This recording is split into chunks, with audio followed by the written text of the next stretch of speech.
สัวแลเลียวสามหูเพตามแต่บางก่อนบางคนหูโตพาด้วยบุญญาณด้วยพรกุศลแต่บางก่อนได้อวยพรให้ร่ำรวยบางคนพอเกิดมา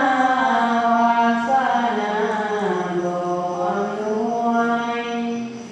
ผู้พังก็บ่สวยพอเฮ็ดด้วยผลบาปกรรมบางคนบ่สมหวังบางคนนั้นบ่สมปองบาปบุญเป็นคำลองสาน้องให้หากผลกรรมทำสู่ภาษิตวาลีที่ไว้เป็นคำสอนตรัสไว้เป็นสุนทรเป็นคำสอนให้จดจำสัตว์โลกที่เกิดมาสู่โลกาด้วยผลกรรม